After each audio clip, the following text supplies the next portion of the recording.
Imagina a cena. Você passa 7 anos trancada em um laboratório industrial de Caxias do Sul, respirando o cheiro de polímeros e testando densidades até criar do absoluto zero componente automotivo mais leve e resistente do mercado nacional. Eu sou Helena, engenheira de materiais, e a fórmula que desenvolvi colocou a Inovatec no mapa das grandes montadoras, respondendo sozinha por mais de 60% de todo o faturamento da empresa. O seu Valdir, fundador da fábrica, sempre soube do meu valor e foi ele quem me incentivou a registrar a patente em meu próprio nome no INPI, dizendo que depois formalizaríamos os contratos de uso com calma. Mas o tempo passou voando entre testes de impacto e prazos de entrega urgentes, e a burocracia do papel acabou ficando esquecida no fundo de alguma gaveta metálica da diretoria. A calmaria terminou de forma abrupta quando seu Valdir sofreu um infarto e precisou se afastar às pressas, deixando o comando nas mãos de seu filho herdeiro, o Maurício. Ele voltou de um intercâmbio na Europa usando ternos sob medida bem alinhados, falando termos em inglês que ninguém no chão de fábrica entendia e carregando planilhas frias focado apenas em cortar o que chamava de custos operacionais inflados. Em menos de 2 meses, o Maurício contratou uma consultoria externa para analisar cada centavo que saía do caixa da empresa e reestruturar o organograma de maneira agressiva. Não demorou muito para que o meu salário de engenheira sênior, totalmente compatível com os resultados estrondosos que eu entregava todo mês, virasse o alvo principal na tela do computador daquele garoto arrogante. Fui chamada para a sala da presidência em uma tarde chuvosa de terça-feira, onde a antiga mesa de madeira rústica do seu Valdir havia sido substituída por móveis de vidro minimalistas e sem nenhuma personalidade. O Maurício nem sequer me olhou nos olhos quando comecei a sentar na cadeira de design moderno que ficava de frente para a sua mesa. Com um sorriso cínico e uma voz mansa de quem demite pessoas seguindo um manual pronto de recursos humanos, ele me disse que a estrutura precisava ser otimizada urgentemente. Segundo a visão limitada dele, o meu trabalho com os polímeros não passava de uma receita simples de bolo e 2 estagiários recém-saídos da faculdade, combinados com um técnico júnior, conseguiriam manter a produção rodando por 1/3 do meu custo. Eu assinei os papéis da rescisão indenizada com a mão firme, peguei a minha bolsa de couro com dignidade e saí daquela sala de vidro sem derramar uma única lágrima de frustração. O Maurício achou que tinha economizado uma fortuna e que a Inovatec continuaria lucrando rios de dinheiro com a minha mente, sem ter a menor capacidade de checar de quem era o nome que constava no registro oficial daquela patente preciosa. Voltei para casa em silêncio sabendo exatamente o tamanho do buraco que eles mesmos tinham acabado de cavar sob os próprios pés. Cheguei em casa sentindo o peso do silêncio e o nó inevitável que aperta a garganta de qualquer profissional que descobre que toda a dedicação de anos foi reduzida a um número negativo em uma planilha fria. Preparei um café forte e me sentei na mesa da cozinha olhando fixamente para o horizonte, tentando organizar os meus pensamentos e traçar o próximo passo da minha carreira. Foi quando abri a minha pasta de arquivos antigos e meus olhos pousaram sobre o certificado azul do INPI, emitido há 5 anos, que trazia o meu nome completo como titular absoluta daquela tecnologia de polímeros.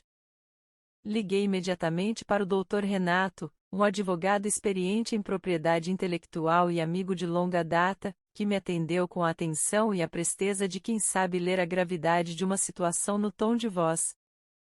Expliquei cada detalhe da minha saída abrupta da Inovatec, o deboche do Maurício na sala de reuniões e o fato de que a empresa nunca havia assinado um contrato formal de cessão ou de licenciamento daquela fórmula. O Dr. Renato soltou uma risada contida do outro lado da linha e me pediu para ir até o seu escritório na manhã seguinte portando todos os documentos originais. Quando entrei na sala dele, o advogado já exibia uma tela de computador com a consulta pública do registro da nossa patente automotiva completamente regularizada e sem qualquer ônus anotado. Ele se inclinou para a frente na cadeira de couro e explicou que, perante a legislação federal de propriedade industrial, aquela fórmula revolucionária pertencia exclusivamente a mim e a mais ninguém no país.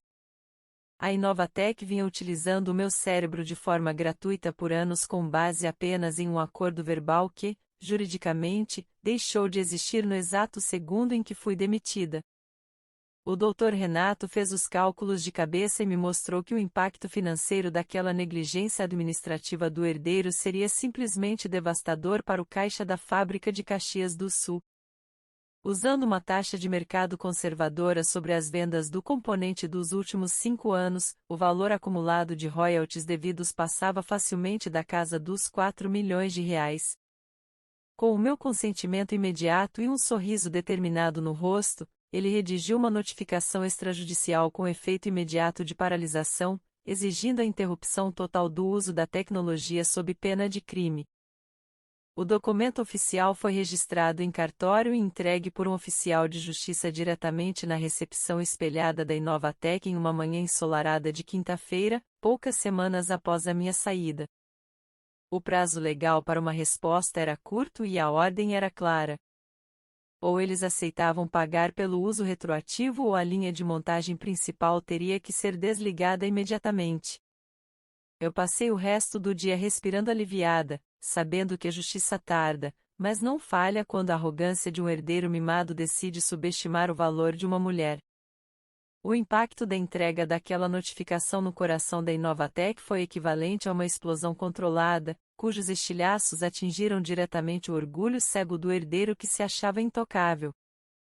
Através de mensagens discretas de antigos colegas do setor de engenharia, fiquei sabendo que o Maurício convocou o departamento jurídico às pressas e passou 3 horas trancado na diretoria esmurrando a mesa de vidro. O advogado da empresa confirmou o pior cenário possível para ele. A notificação era perfeitamente válida e qualquer tentativa de continuar produzindo as peças sem a minha autorização configuraria crime federal. A gerente de produção, uma profissional séria e que sempre respeitou o meu trabalho no laboratório, recusou-se terminantemente a assinar as ordens de liberação de novos lotes de polímeros sob o risco de ser processada. Sem alternativa legal e temendo uma busca e apreensão judicial dentro da fábrica, o Maurício foi obrigado a emitir um comunicado interno ordenando o desligamento imediato das 3 principais injetoras automatizadas. O silêncio que se instalou naquele galpão industrial, que antes operava 24 horas por dia, foi o primeiro sinal claro de que o gigante estava de joelhos. Mais de 150 funcionários do chão de fábrica cruzaram os braços sem entender o motivo real daquela interrupção, e os boatos de falência iminente começaram a correr como rastro de pólvora.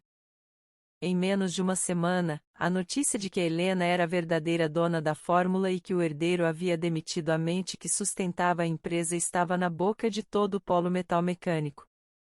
Os trabalhadores perderam completamente o respeito pela gestão do rapaz, apontando a sua soberba de jovem de terno como a única causa da ruína do negócio familiar. Para piorar a situação do rapaz, os telefones do setor comercial começaram a tocar de forma incessante com cobranças pesadas vindas das maiores montadoras de automóveis instaladas no território nacional. Os contratos automotivos são extremamente rígidos e cada dia de atraso na entrega das peças gerava multas contratuais automáticas que sufocavam o fluxo de caixa já debilitado da Inovatec. Com mais de R$300 mil acumulados em penalidades e sem poder fabricar um único componente sequer, o orgulhoso diretor se viu encurralado pela própria ignorância e falta de visão. O meu celular tocou numa tarde de sexta-feira e o nome do Maurício piscou na tela, mas eu simplesmente recusei a chamada e encaminhei o contato diretamente para o escritório do Dr. Renato. O advogado respondeu ao herdeiro por e-mail, informando que não haveria reuniões informais ou cafezinhos amigáveis para resolver o problema, pois o tempo da conversa pessoal já havia sido encerrado na demissão. Se a Inovatec quisesse salvar o que restava de sua operação, teria que sentar à mesa de negociação jurídica disposta a pagar cada centavo do valor milionário estipulado na nossa petição. Enquanto a Inovatec sangrava financeiramente tentando encontrar uma saída jurídica impossível, o mercado industrial de Caxias do Sul provou que não tolera vácuos e que o faro para oportunidades é implacável. Recebi uma ligação inesperada do diretor executivo da Alfa Industrial, a maior e mais agressiva concorrente da empresa do seu Valdir, me convidando para uma reunião estratégica de negócios com caráter de urgência. Eles já sabiam de toda a paralisação das injetoras por causa de fofocas do setor e tinham descoberto que a mente brilhante por trás daquela tecnologia de polímeros inovadora estava livre e disponível. Fui recebida na sede da Alfa Industrial com tapete vermelho e uma postura de profundo respeito profissional que eu nunca havia experimentado sob o comando do herdeiro arrogante.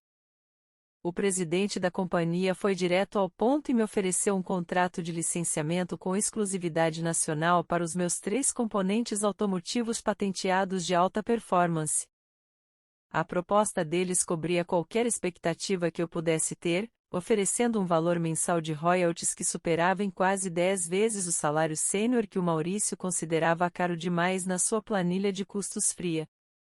Além do pagamento fixo e generoso pelo uso das minhas patentes nas linhas de montagem modernas deles, a diretoria da Alfa Industrial me contratou como consultora-chefe de novos projetos de materiais. O contrato previa uma carga horária flexível de poucas horas semanais, permitindo que eu trabalhasse com calma de casa ou do meu próprio laboratório independente, sem chefes mimados buzinando no meu ouvido. O Dr. Renato revisou cada parágrafo do documento com um sorriso de orelha a orelha, garantindo que todos os meus direitos intelectuais ficassem totalmente blindados contra a pirataria. Com a caneta na mão e o contrato com a gigante do setor assinado e carimbado, enviei um e-mail formal de cancelamento para o departamento jurídico da Inovatec, encerrando qualquer conversa de acordo. O Maurício, que estava reunindo forças para tentar parcelar a dívida retroativa e implorar por uma licença barata, viu o chão sumir debaixo de seus sapatos de grife europeia em um piscar de olhos. Ele tentou ir pessoalmente ao escritório do meu advogado na tarde seguinte, com as bochechas vermelhas e os olhos marejados de desespero, mas foi prontamente barrado na recepção pelo Dr. Renato. O recado passado ao herdeiro foi curto e grosso. A tecnologia que sustentava mais da metade do império de seu pai agora alimentava as máquinas da sua maior rival de mercado de forma totalmente legal. A Inovatec não tinha mais o direito de produzir as peças, perdeu o prazo para se desculpar com dignidade e estava prestes a assistir à migração em massa de suas principais contas de clientes. Voltei para o meu lar com a certeza de que o conhecimento técnico é o maior ativo que um profissional pode possuir, e que o mercado sempre pune quem confunde valor real com preço de custo. O desfecho da Inovatec nos meses seguintes foi o retrato fiel de uma crônica de falência anunciada, provocada exclusivamente pela soberba de uma gestão que olhava apenas para números. Sem os direitos de fabricação dos polímeros e sufocada pelas multas milionárias por quebra de contrato, a empresa do herdeiro viu o seu faturamento desabar de forma vertical em menos de um semestre.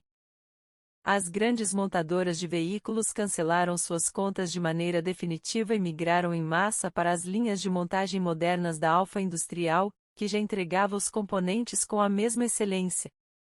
Diante do colapso iminente do patrimônio da família, a Assembleia de Acionistas, liderada pela mãe do Maurício e antiga sócia fundadora, tomou uma medida drástica em uma reunião extraordinária tensa. O Maurício foi destituído do cargo de diretor, perdendo todos os seus poderes de decisão na fábrica e virando apenas uma figura decorativa sem qualquer influência no chão de fábrica. Um executivo profissional de mercado foi contratado às pressas para tentar salvar o que restava da operação da empresa, focando agora apenas na produção de plásticos genéricos de baixo valor. Em um sábado ensolarado da primavera, recebi uma visita inesperada na minha nova casa que me pegou de surpresa e trouxe um misto de nostalgia e respeito ao meu coração. O seu Valdir apareceu sozinho na minha porta, caminhando lentamente com o auxílio de uma bengala de madeira e exibindo os olhos visivelmente cansados pelas sequelas do infarto e do desgosto. Sentamos na varanda e, com uma voz embargada pela emoção, o velho pioneiro da indústria me pediu sinceras desculpas pela arrogância desmedida com que o seu filho havia conduzido o meu desligamento. Ele olhou bem nos meus olhos e disse que eu estava coberta de razão em proteger o meu cérebro e que cada centavo conquistado no meu novo contrato era o fruto merecido da minha competência. Hoje, 3 anos após aquela tarde chuvosa de terça-feira em que fui descartada como uma peça qualquer, a minha realidade financeira e profissional foi completamente transformada para melhor. faturamento mensal perto de R$ 230 mil somando os royalties crescentes da Alfa Industrial e os contratos de consultoria independente que fechei com grandes marcas do setor automotivo brasileiro. Trabalho de forma tranquila no meu próprio laboratório residencial, sem reuniões corporativas inúteis, sem metas absurdas de RH e sem garotos mimados de terno tentando otimizar o que não entendem. Se você é uma profissional técnica, engenheira, programadora ou cientista que dedica a vida a criar soluções inovadoras, guarde bem o conselho que vou te dar agora para blindar o seu futuro.